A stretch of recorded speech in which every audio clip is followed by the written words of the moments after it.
అందరికీ నమస్కారం। ఈ రోజు నిజామాబాద్ లో చాలా పెద్ద ఎత్తున తబ్లీగీ జమాత్ వాళ్ళది ఒక కార్యక్రమం జరగబోతా ఉంది కాబట్టి ఆ కార్యక్రమము అటు ఏర్పాట్లు సంఘానికి సంబంధించినటువంటి నాయకులందరినీ కూడా పలకరించడానికి కలవడానికి రావడం జరిగింది। చాలా మంచి ఏర్పాట్లు జరుగుతూ ఉన్నాయి।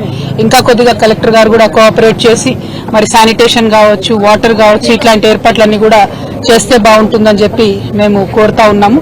ఇదివరకు జరిగినప్పుడు కూడా మేము ప్రభుత్వంలో ఉన్నప్పుడు కూడా చాలా మంచిగా మా ఎమ్మెల్యే గారు గణేష్ గుప్తా గారు కూడా సహకరించినటువంటి విషయాన్ని ఈ సందర్భంగా గుర్తు చేస్తూ आज निजामाबाद में तबलीग जमात का जो आने वाले दिनों में इज्तिमा होने वाला है उसके इंतजामात को देखने के लिए यहाँ पे आए हैं और तबलीग जमात के जिम्मेदार लोग जो भी है उन सबसे भी मिले हैं और उन सबसे भी बात हुई है।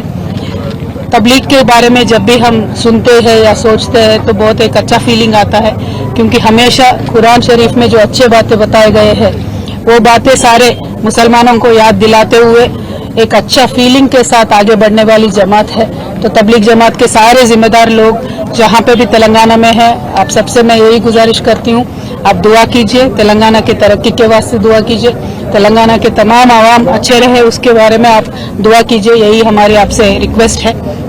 ये दुआ इस समय में बहुत ज़रूरी है क्योंकि आज यहाँ कांग्रेस पार्टी हुकूमत में है, रेवंत रेड्डी साहब की सरकार चल रही है और जो कांग्रेस पार्टी ने वादे किए थे माइनॉरिटी कम्युनिटी के लिए, जो चेवेल्ला डिक्लेरेशन करके उन्होंने वादा किया था, आज उन कोई भी वादे के ऊपर उन्होंने अमलावरी नहीं की है।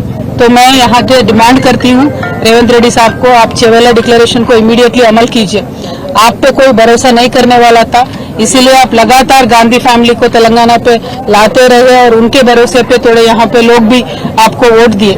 और माइनॉरिटी डिक्लेरेशन अब जब कर रहे थे तब सलमान खुर्शीद साहब को भी लेके आके आपने माइनॉरिटी डिक्लेरेशन का पूरा ओपन करके दिया था, लेकिन जितने भी उसमें वादे हैं वो एक भी आपने आज तक अमल नहीं किया।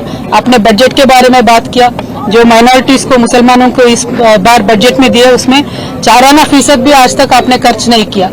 और जो आप ये अलगा व्यवहार माइनॉरिटी कम्युनिटी से कर रहे हैं, हम इस पे बिल्कुल भी खुश नहीं है या माइनॉरिटीज भी खुश नहीं है। तो मैं आपसे यही डिमांड करती हूँ कि इमीडिएटली आप माइनॉरिटीज के जितने भी वादे हैं वो निभाइए। इस साल का बजट आपने 3000 करोड़ दिया है, लेकिन खर्च सिर्फ 700 करोड़ आपने किया है। तो मेरा ये डिमांड है कि आप माइनॉरिटी कम्युनिटी के साथ दीजिए, क्योंकि केसीआर साहब जब यहाँ पे थे पिछले 10 सालों में कम्युनल वायलेंस का एक भी इंसिडेंट नहीं हुआ था, लेकिन ये एक साल में जितने कम्युनल वायलेंस के यहाँ पे इश्यूज हुए हैं ये देख के बहुत एक दर्द होता है हम सबके दिलों में, क्योंकि एक अमन और चैन के साथ तेलंगाना रहता था, एक गंगा जमुना तहजीब को हमने कायम करके रखा था। लेकिन जब से रेवंत रेड्डी साहब आए हैं ये तो कम्युनल वायलेंस पे ना ध्यान दे रहे हैं, ना मुसलमानों के तरक्की पे ध्यान दे रहे हैं, ना हिंदुओं की तरक्की पे ध्यान दे रहे हैं। इसीलिए मुझे लगता है जो जिस उनका व्यवहार है, उनका बर्ताव है, मुझे तो लगता है कि उनके रूट्स सारे आरएसएस में है, इसीलिए एक डिफरेंशियल ट्रीटमेंट ये दे रहे हैं ऐसा मुझे लगता है।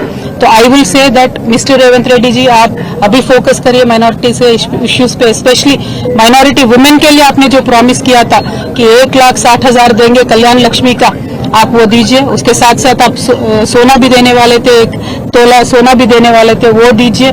पढ़ाई के वास्ते जो टिम्रिस के हमने स्कूल कायम करके रखे थे, आज उनका क्वालिटी देख के तो बहुत ही डर लग रहा है। आप क्वालिटी अच्छा बना के टिम्रिस को चलाइए, तालीम के वास्ते माइनॉरिटी बच्चों के तालीम के वास्ते आप जोर दीजिए, रिव्यू कीजिए, और जॉब्स में सब चीज़ों में भी माइनॉरिटीज़ को आप आगे फुट में रखिए, ये हमारा डिमांड है। और रेवंत रेड्डी साहब का मैं यही कहना चाहती हूँ कि निज़ामाबाद में बहुत ही ज़्यादा पॉपुलेशन है माइनॉरिटीज़ का, हैदराबाद के बाद बिगेस्ट पॉपुलेशन निज़ामाबाद में है। तो यहाँ लेकिन आज तक भी कुछ भी बजट निज़ामाबाद में आया नहीं है। यहाँ से शबीर अली साहब भी है, उन्होंने कंटेस्ट भी किया, लेकिन शबीर अली साहब ने भी कुछ भी जोर नहीं दिया, 1 भी रुपया निज़ामाबाद के लिए एडिशनली यहाँ पे नहीं आया है।